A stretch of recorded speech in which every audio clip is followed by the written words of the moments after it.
మహాత్మా గాంధీ పేరు వింటేనే గాడ్సే వారసులకు భయం.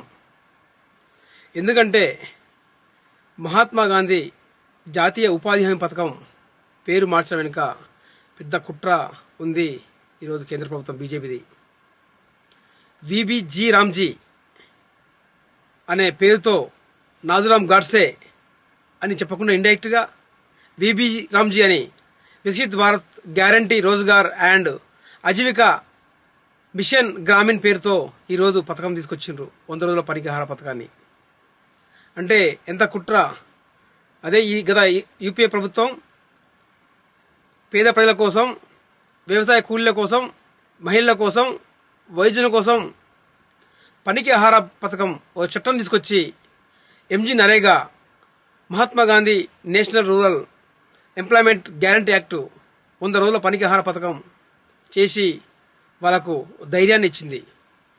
వలస బతుకులను ఆపింది. ప్రజల్లో ఒక ధైర్యాన్ని ఇచ్చింది. అంటే అన్స్కిల్డ్ వాళ్ళకు కూడా అందరికీ అవకాశం కల్పించి దేశ సంపదలో భాగస్వామ్యం కల్పించి దేశ సంపదలో నిర్మాణం చేసింది.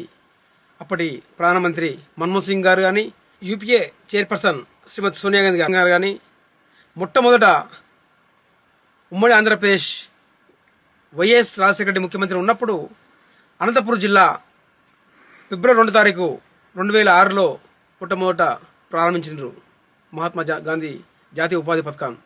అలాంటి పథకాన్ని పేరు మారుస్తూ వెనుక కుట్ర బీజేపీ. అంటే గాడ్సే వారసులు రామ్జీ అనే పథకాన్ని ఏర్పాటు చేసిండ్రు. అంటే దాని నాథురామ్ గాడ్సేకి బదులు రామ్జీ అని పేరు పెట్టుకొని ఈరోజు మహాత్మా గాంధీ పేరు తొలగించడం వెనుక అభ్యంతరం తెలుపుతున్నాం.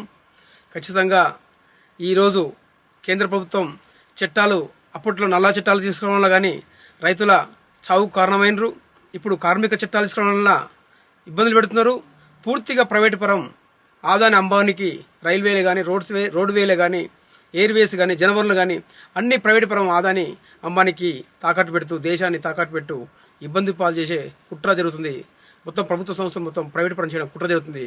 కాబట్టి ప్రజలు గమనిస్తున్నారు. ఖచ్చితంగా ప్రజాస్వామ్యవాదులు, విద్యార్థులు, యువత, మహిళలు, అదేవిధంగా కార్మికులు, కర్షకులు, అందరూ ఆలోచించి మనము ఈ కుట్రను ఛేదించి భవిష్యత్తులో అదే ఈ గత యూపీఏ ప్రభుత్వం ఏది కూడా మళ్లీ జరగకుండా చూసుకోవాల్సిన బాధ్యత అందరిపై ఉంది. కాబట్టి మహాత్మా జాతీయ పథకాన్ని మళ్లీ కొనసాగించాలని కోరుతూ మీ డాక్టర్ కేతూరి వెంకటేష్.